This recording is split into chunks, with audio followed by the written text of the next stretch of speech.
Thank you, everyone.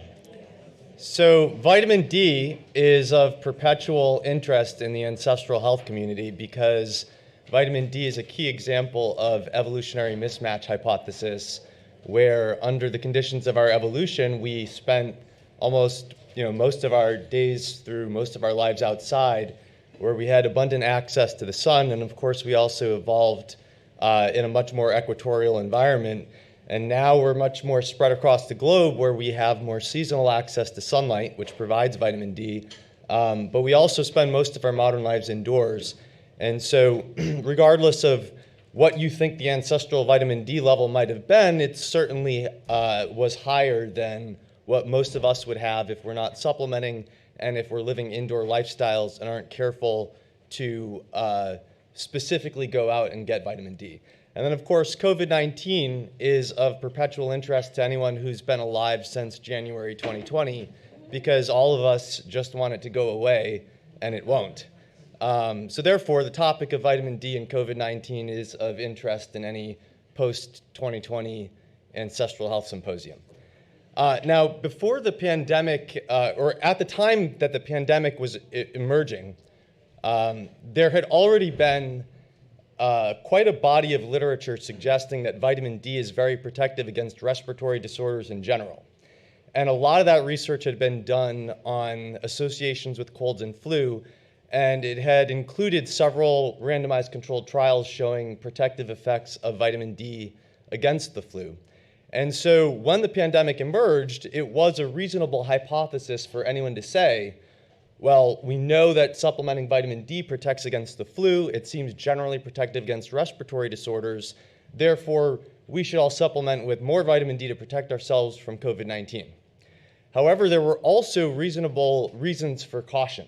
And so at the time that the pandemic emerged, as I was studying the mechanisms and trying to understand how they might intersect with nutrition, I actually had very strong reservations against supplementing with vitamin D.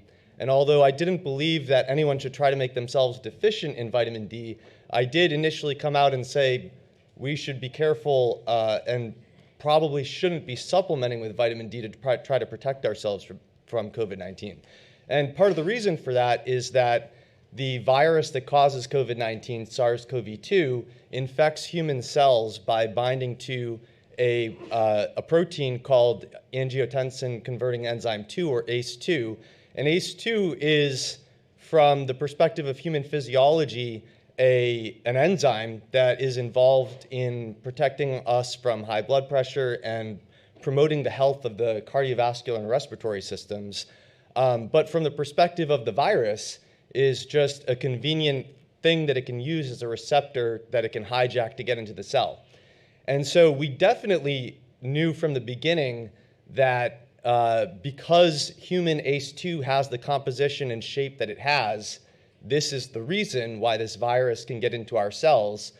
And evolutionary mismatch hypothesis is not always necessarily the thing that's going to tell you how to protect yourself from a virus, because viruses, through their own evolutionary mechanisms, evolve to hijack things that are good to do bad things to us. And so the virus evolving to hijack ACE2, which is a protective enzyme from the perspective of our cardiovascular and respiratory systems, is this virus evolved to hijack that and use it against us. And vitamin D, as well as some other nutrients, including vitamin A, were shown in multiple studies prior to the pandemic to increase the amount of ACE2. So it was reasonable at that time, and I did come out and say this, that we should be very careful about this because we could actually be increasing our risk of infection. Now, some other people pointed out that when you get infected with this virus, if you do get severe respiratory problems, you actually lose ACE2 function in the lungs, and that's part of the disease process. And so they argued vitamin D might still be protective, but there were reasons to wait and be very cautious about it. Now, as research started to emerge, one of the first things that suggested a protective effect of vitamin D were some correlations with latitude and incidence and severity, where it seemed like latitudes with higher UVB exposure, which is what is in sunlight and produces vitamin D in your skin, had basically being in those latitudes was protective against getting COVID. Now, that doesn't really tell you much because there's lots of things that could be confounding that observation, but that combined with the known protective effect of vitamin D against respiratory disorders in general were both suggestive of a protective effect of vitamin D. Then when the first observational study came out of South Asia, I started to cautiously lean in the direction of thinking vitamin D might be protective. And that first 3 studies that came out all came out of either Indonesia or unspecified countries in South Asia. And they showed very strong associations between vitamin D status and lower either incidence or severity or mortality in the case of COVID-19. However, the first paper has since been retracted from the SSRN website, which is a website that publishes preprints that which are basically papers that you can view before they've been peer reviewed. The second study has since been retracted from the SSRN website for reasons that are not specified. And the third study that came out has since been retracted from the SSRN website for reasons that have not been specified. And the authors of the second paper might not exist. So the second paper came out of Indonesia, and these authors who wrote this paper also are from Indonesia, and they're very familiar with the Indonesian medical system. So they looked for the hospitals that these doctors belong to, and they looked for the doctors in every known possible way to search for people who do exist and are professionals in Indonesia. And they could find no evidence for the existence of the authors, which may or may not play a role in why this paper has been retracted from the SSRN website. But notice that it says this paper has been removed from the SSRN website at the request of the author, which is probably not true if the authors don't exist. Now these authors, they titled their paper COVID-19 and Misinformation, How an Infodemic Fueled the Prominence of Vitamin D. And their big complaint was that this paper, despite the authors apparently not existing, had been shared all over Reddit and all over Twitter, and now there is a pandemic of misbelief that vitamin D is protective against COVID-19. And notice their use of the word infodemic is basically saying, wait a second, you thought the virus was a pandemic? Wait until you see this misinformation that's telling everyone to supplement with vitamin D. Now, despite the first 3 papers being retracted, and despite the authors of the second paper possibly not existing, this concern about an infodemic spreading misinformation about the protective effects of vitamin D, in retrospect, now seems histrionic and irrelevant, because there are now 96 observational studies on vitamin D and COVID-19 from all over the globe by authors who are known to exist, studying it in hospitals that have verified existences. And there are 6 published randomized controlled trials. There are 12 completed randomized controlled trials that have not yet been published. And there are literally dozens more randomized controlled trials that are currently registered at clinicaltrials.gov or by other countries' clinical trial registries. So although these overlap in time, I'm going to start by reviewing the 96 observational studies that cover up until, and there's probably more than that now, but this covers the data up until the end of last week as I was preparing my presentation. Now, if they're, in a 30-minute plus 10-minute question talk, if I'm going to try to cover 96 observational studies, the ideal thing to do would be to show the pooled data and meta-analysis. And so, unfortunately, there's a 3 to 6 month lag in the publication of meta-analyses. And so I actually found that between the most recent meta-analyses, I read 11 meta-analyses in preparation for this talk. I'm going to show you the results of the 3 most recent ones. And I found that there were since 54 new observational studies published between the most recent meta-analysis from the end of July and the end of last week. And so I'm going to try to summarize those for you as well. But here's a meta-analysis that limited its coverage to peer-reviewed papers and didn't include any preprints. And what they found was that there was a 3.3-fold Where's this? Okay, so 3.3-fold increase in the odds of infection, a 5.1-fold increase in the odds of having a severe case, and a 60% increase in the odds of mortality. And unfortunately, the mortality studies were not statistically significant. However, notice that there's an obvious discrepancy here where if this is a real causal effect, it's basically suggesting that vitamin D gets rid of 80% of the severe cases.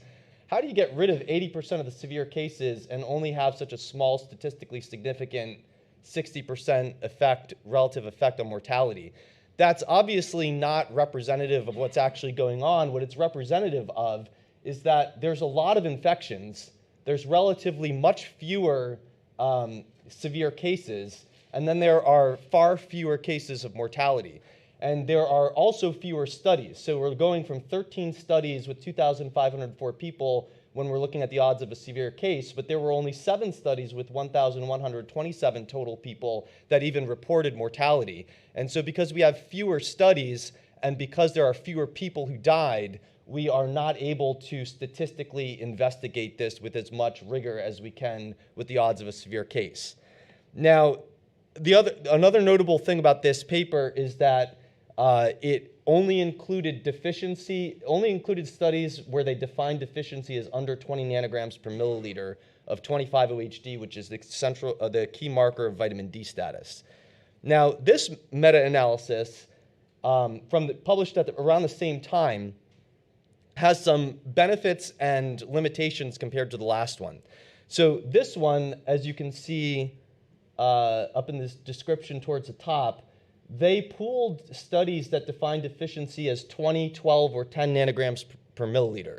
And when you pool those different definitions of deficiency, you do lose some precision, but it also allows you to cover more studies with more people and therefore get a more statistically robust effect.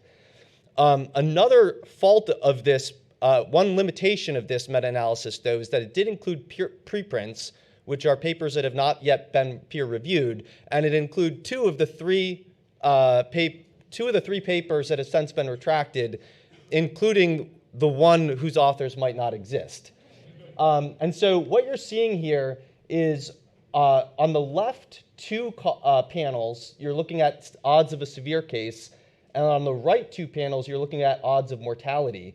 In the first example of each panel, you're looking at the total pooled data, and in the second case of each panel, you're looking at after they removed sources of heterogeneity.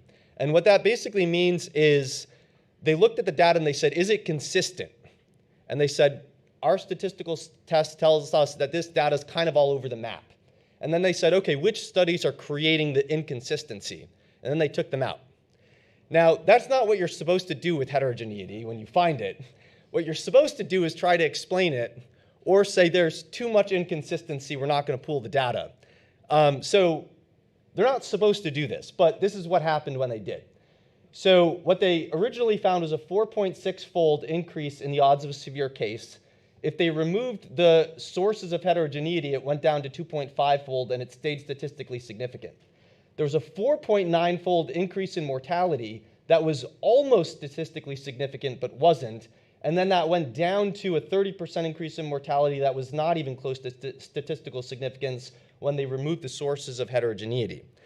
Now, in the first case of severe cases, they removed the first paper, which had been retracted. I support removing that paper.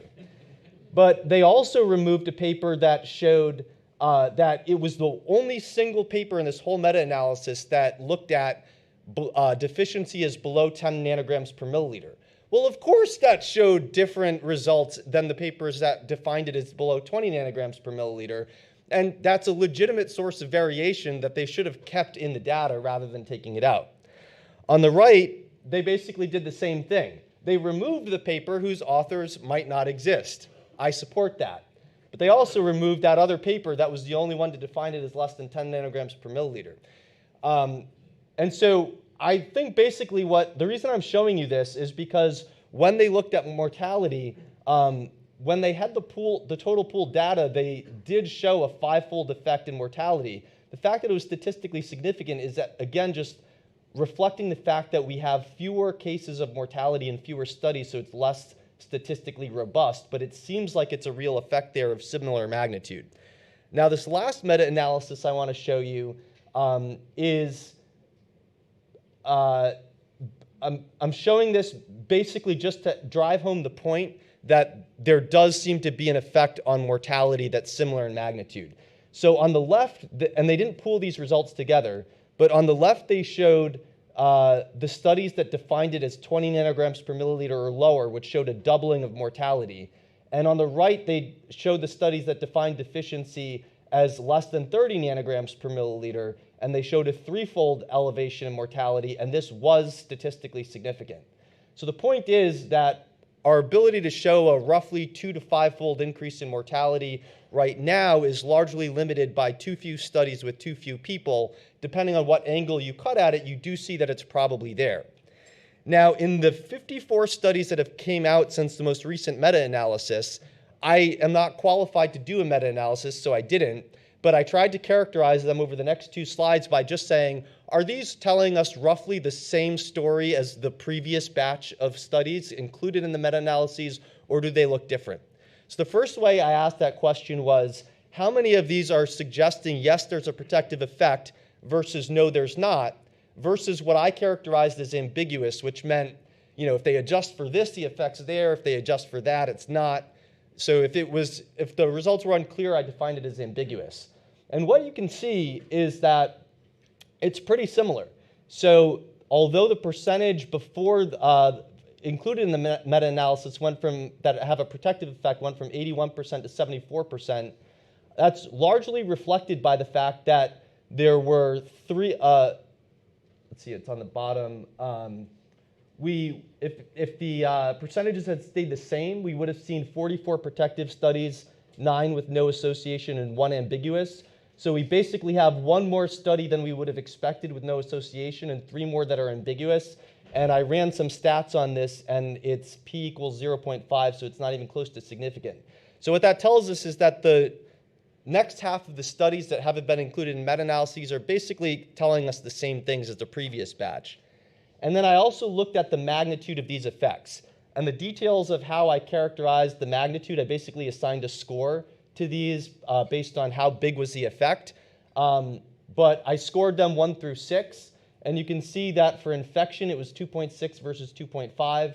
For severity, it was 4 versus 3.7. For mortality, it was 4.7 versus 4.1. That's basically telling us that the magnitude of the effects are pretty much the same in the 54 studies that have been released since those meta-analyses. So my overall conclusions from these observational data are that it looks like there's a 2 to 5-fold increase in risk or odds of having a COVID-19 infection or a severe case or mortality.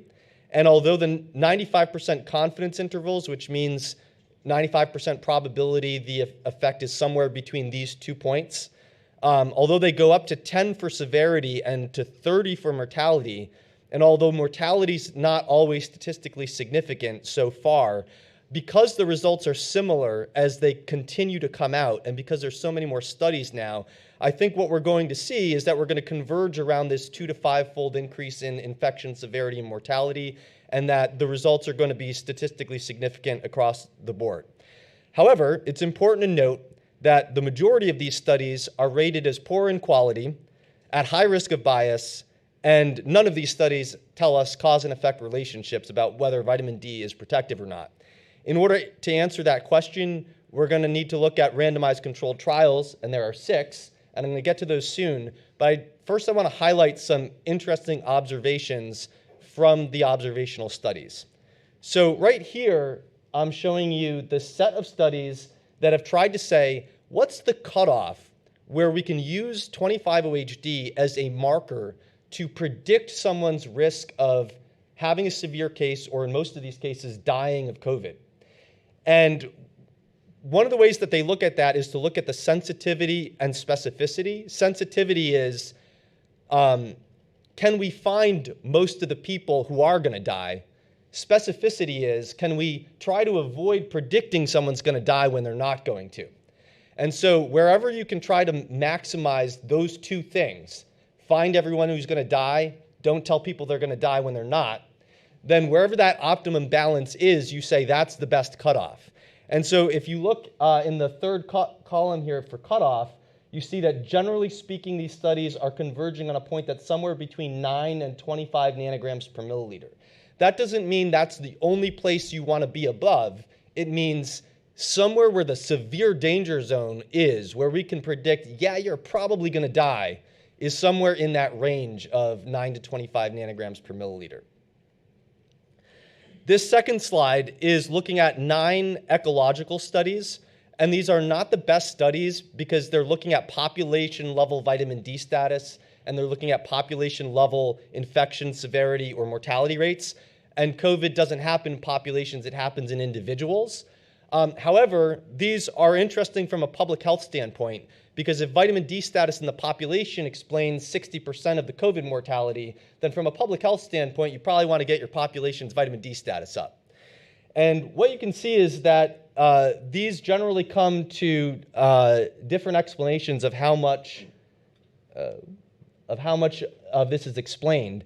But in the top 3 studies, they used the mean 25-OHD of the population, which is not the best metric to look at because it doesn't explain the distribution. So for example, if there's a lot of people who are below 10 nanograms per milliliter, you're probably going to have a lot of people that are in that danger zone that I just showed you. But if there's a bunch of people who are at 80 nanograms per milliliter, they bring the average up, but who cares? Because it's the people under 10 nanograms per milliliter who are all likely to die.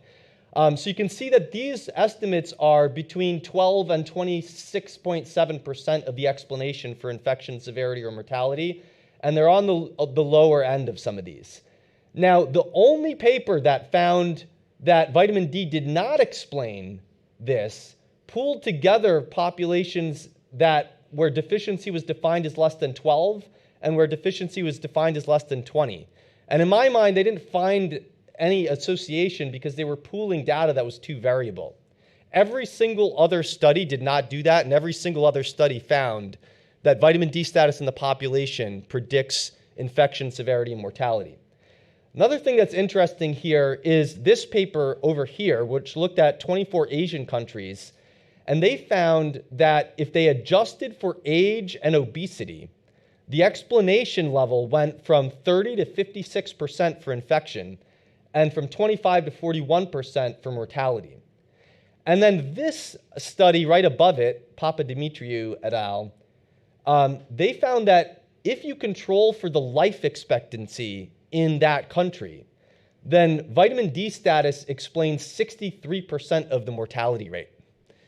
So I think that generally speaking, if you're going to define deficiency correctly, and if you're going to control for age, obesity, and life expectancy, you're looking at vitamin D status at the population level as explaining the vast majority of variation in the mortality rate. Now, this study is probably the single most interesting observational study there is.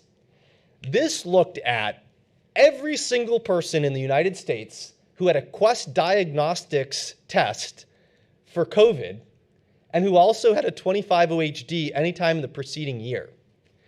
The sample size for this study is over 190,000 people. The sample studies for the odds of infection that I was showing you before were at a few thousand people. So this is looking at 20 times the number of people that were included in any of those meta-analyses. But also, people who got serial COVID tests could be included as infected if any of them tested positive. So although it's retrospective, they're looking at 25-OHD in the year leading up, and they're saying, okay, you got tested for COVID 10 times because you traveled, you got infected, therefore you count. None of the other studies could do that because they're looking at people who were infected at the time of the study and not, did any time over this pandemic did you get infected. Now, what they found was that when you controlled for age, sex, latitude, and seasonality of the measurement of 25-OHD and race, then 25-OHD predicted 96% of the variation in who got infected and who didn't. That suggests that vitamin D status was almost the entire explanation of who got infected and who didn't, which is way more powerful than any of the other studies had suggested, but this is a massively higher sample size with a much better design. Now, the other interesting thing is very few studies had more than like 7 people or maybe 40 people who had vitamin D status over 40 nanograms per milliliter. But here they had 4,000 people between 50 and 59 nanograms per milliliter, and they had 8,000 people who were 60 nanograms per milliliter or higher. So they were very much able to say, what happens when you go above 30, 40, 50 nanograms per milliliter? And what they found here, if you look at the graph on the left here, the zigzaggy line is like in each category, and then they smooth the line. So if you just want to get a sense of what's happening overall, you look at the smooth line that goes down here, and then it bottoms out at 55 nanograms per milliliter. Now, that doesn't mean you don't get infected. That means you have a 6% risk of getting infected. But it's very interesting because for every 1 nanogram per milliliter that you go up, your infection rate declines 2% until you get to 55 nanograms per milliliter. And that explains 96% of whether you got infected or not. A few other things. Okay, let's say you're at 55 nanograms per milliliter, so your infection risk is 6%, and that's the lowest you can get, but it's not 0. What happens? Do you wind up in the hospital or not? And the data on this are way too sparse to form any conclusions, but the data I'm showing you are just to show you that just because you have 55 nanograms per milliliter is not going to stop you from dying of COVID, unfortunately. So in this paper, hospitalized is on the left, non-hospitalized is on the right. And what you can see is there's 7 people representing these histograms that are over 40 nanograms per milliliter or higher. 5 of them were hospitalized. So being that high does not keep you out of the hospital. This study provided vague low-confidence suggestion that being over 40 nanograms per milliliter won't guarantee you stay out of the hospital. Why? Because everyone shown in this graph was in the hospital. But if you look at over 40 nanograms per milliliter, what you see over here is the people who were just hospitalized instead of being in the ICU were basically everyone over this certain point. So all these people at the top here have the highest vitamin D status, and none of them are in the ICU. So there's some point right around here where there's a handful of people that were kept out of the ICU. So this study has so few people up there that it doesn't really tell you anything. But again, it does show you that vitamin D doesn't keep you out of the hospital as a guarantee. So in this study, this was everyone who went to the hospital in New York City to the Mount Sinai Health System during the height of the pandemic, when wherever you lived, there were ambulances going by your apartment nonstop all day long, and there were over 400 people dying of COVID every day. So what they found here is that the only people who had an increased risk of mortality that was statistically significant were the high bar on the left, who are less than 10 nanograms per milliliter. And nothing to the right of that is statistically significant. And although it looks like there's an increased risk of mortality above 30 nanograms per milliliter, that's completely inconsistent with almost every single other study, so I wouldn't read much into it.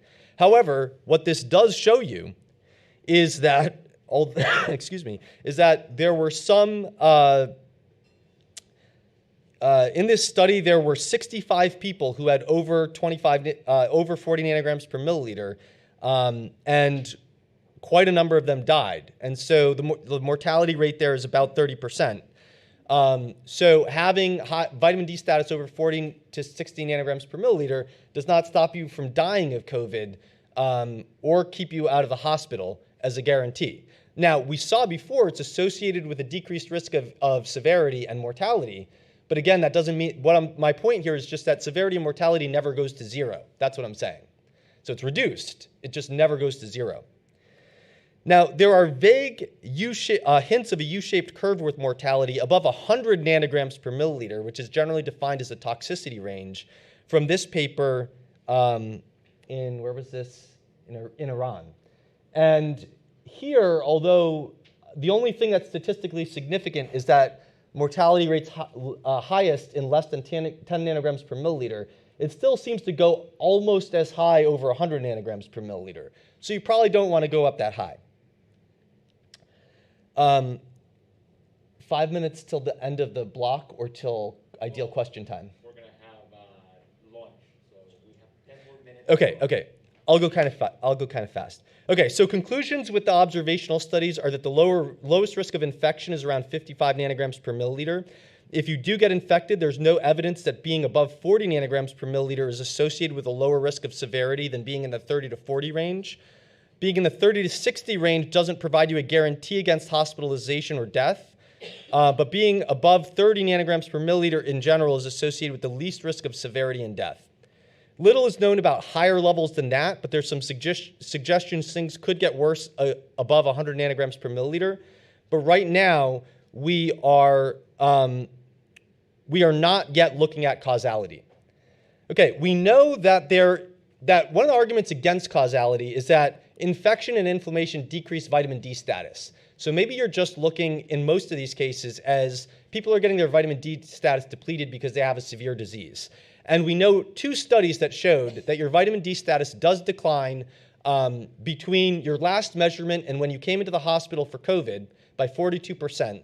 And one study that showed that the prevalence of people with sufficient vitamin D dropped 5-fold just over the course of 3 days of being in the ICU.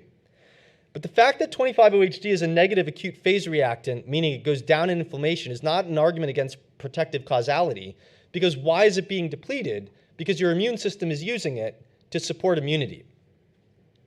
I'm going to skip over some slides that I had because I don't have time, and I want to head into the randomized controlled trials. So this is a living meta-analysis that will be published every time the Cochrane group will update their conclusions based on new RCTs. And in this meta-analysis, there were 3 RCTs that were included. One was published in Spain that looked at the effect of oral 25-OHD, so not vitamin D, but the actual metabolite you measure in your blood. Give that orally. What does it do to 28-day mortality in ICU? The second one was studied in Brazil, and it looked at the effect of a single high dose of vitamin D on the length of the hospital stay. Now, there were some other studies after and in this meta-analysis that they didn't really pay attention, one study that they didn't really pay attention to because it wasn't looking at their key endpoints that I'm going to ignore, and a few published census meta-analysis that none of them are better than these 2. So because I don't have time, I'm going to ignore those as well. And I just want to show you the 2 most important trials. So this meta-analysis basically came down to a showdown between these 2 trials, and really the state of the evidence has not changed up until now. So in the Spanish study, they had 76 patients that they were treated with other things that were standard at the time, and they randomized the people to give oral 25-OHD or to a control. It was blinded to the people who decided whether they went to the ICU, and the doctors and patients weren't told what they were taking. The nurses were giving them their meds, which may or may not have included a 25-OHD capsule. They probably didn't know whether they were in one group or the other because they were getting a handful of meds. The doctors could have looked it up in the electronic health records, so they did have access to the information even though they weren't told. So this was not a perfectly blinded study, but neither the patients nor the doctors were the ones who decided whether they went to the ICU. There was a committee of people who were totally blinded who decided whether they went to the ICU, and the statisticians and data analysts were all blinded as well. And this found that 50% of the control group needed the ICU, and 2% of the, and 2% of the treated group needed ICU, which was a 98% reduction in the odds of going to the ICU. And there were 2 deaths in the control group and 0 in the treatment group. On the other hand, the Brazilian paper had people come in to the hospital. They randomized them to 200,000 IU single high dose of vitamin D or placebo. It was very well blinded, and there was no effect on the length of hospital stay, ICU admission, or mortality. Now, because of the imperfect blinding on the left, the Cochrane group did say this has a slightly higher risk of bias than the other study, but I want to highlight more important differences. So in the Spanish study, treatment started on average 7 days from symptom onset and on the day of hospital admission. They didn't say if anyone needed respiratory support on the day of admission, but it wasn't a criteria for inclusion, and they didn't report anyone needing respiratory support.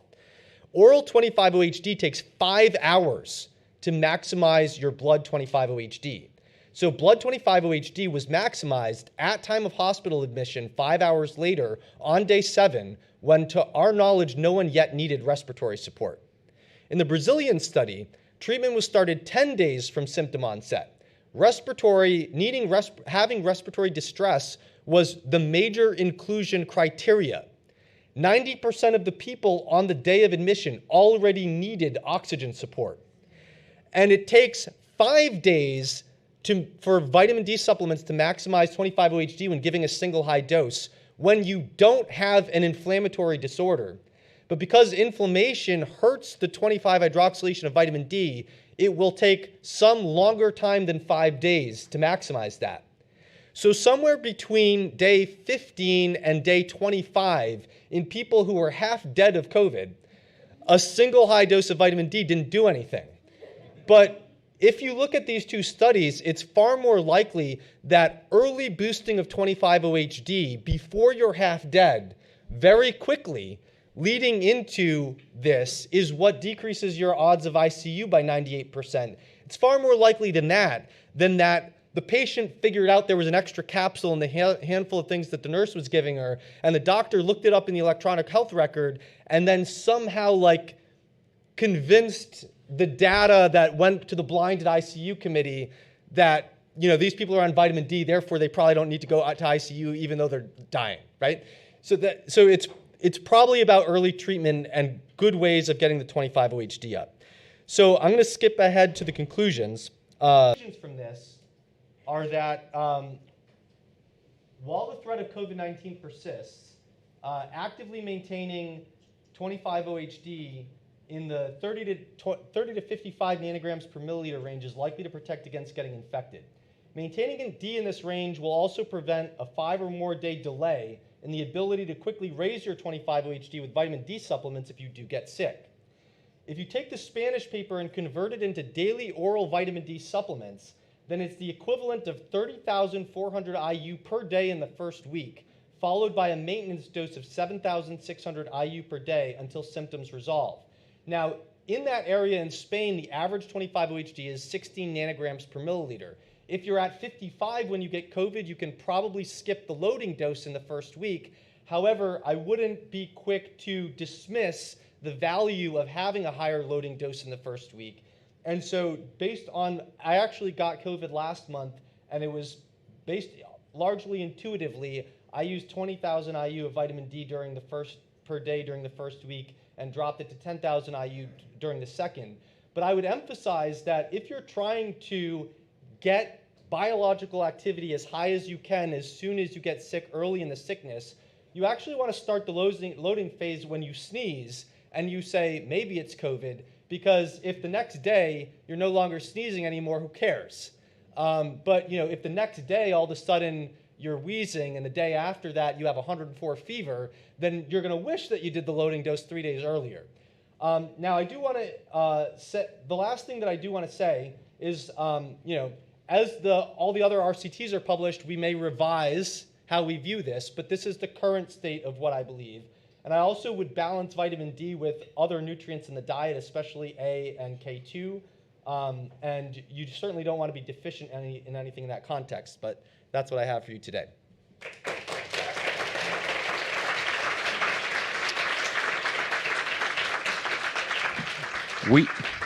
We are officially on break. Chris, would you like to answer questions? 5 minutes? Yeah, I can answer questions. If the board will allow me for 5 minutes of questions, so if you want to switch between both microphones.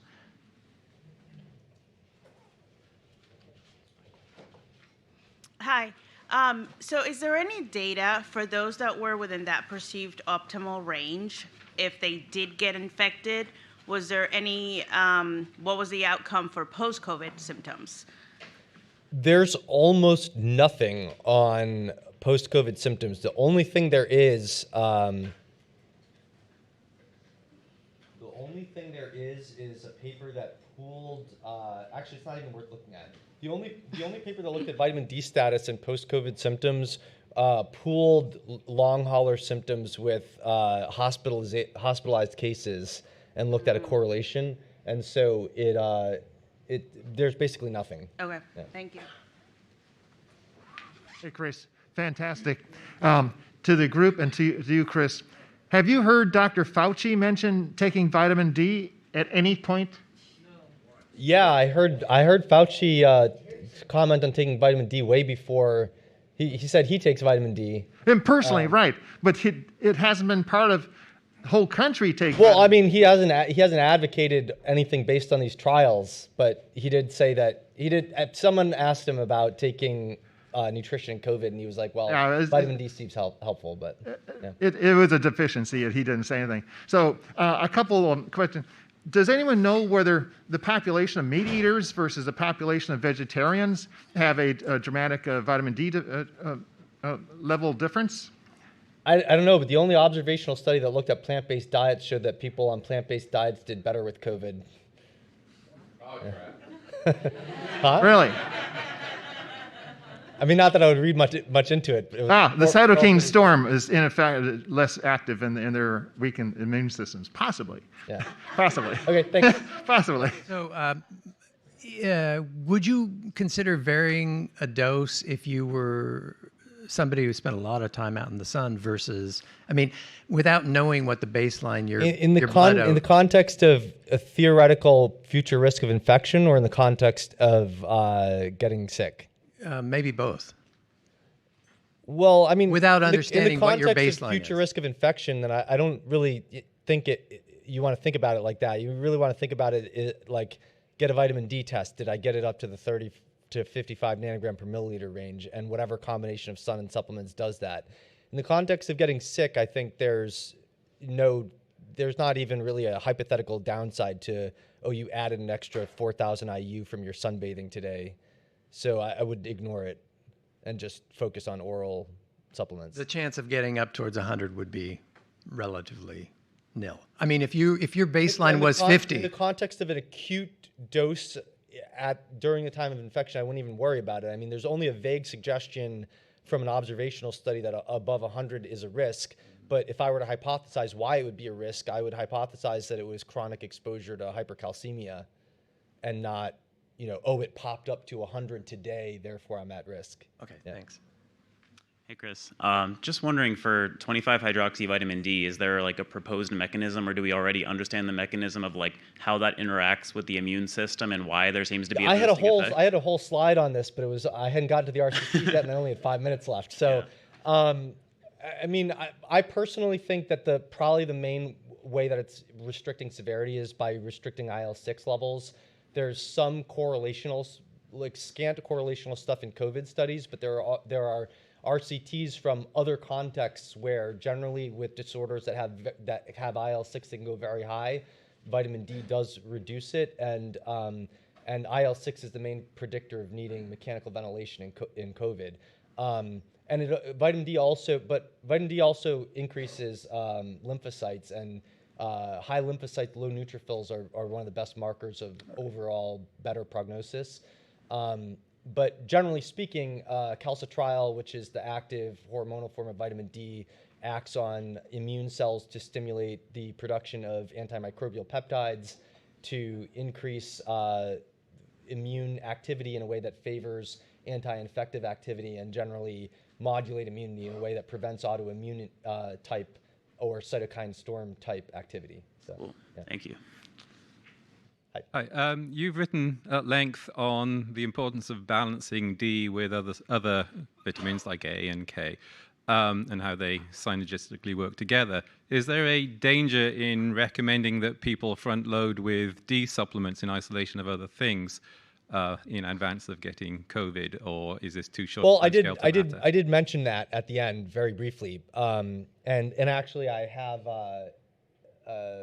there's some caveats listed right here in this slide that I didn't get to before, but yeah, I mean I think that you want to balance vitamin D and vitamin A and K2, and there's important interactions with zinc and magnesium, and so I think that's important both on a chronic level. But also, vitamin A levels are depleted in severe COVID cases. There's, almost no research on it, but the research that's there suggests vitamin A levels are depleted in severe COVID cases. And there's also a couple studies that came out of the Netherlands suggesting that vitamin K status of blood vessels when it's poor is a predictor of worse outcomes. So I do think that balancing them together is the right thing. I got COVID last month, and I matched my vitamin D dose to 1-to-1 with vitamin A, in terms of IU, not in terms of micrograms. And I supplemented with 200 micrograms of K2 and also 20 IU, 40 IU of vitamin E. Thank you so much. Thanks, everyone.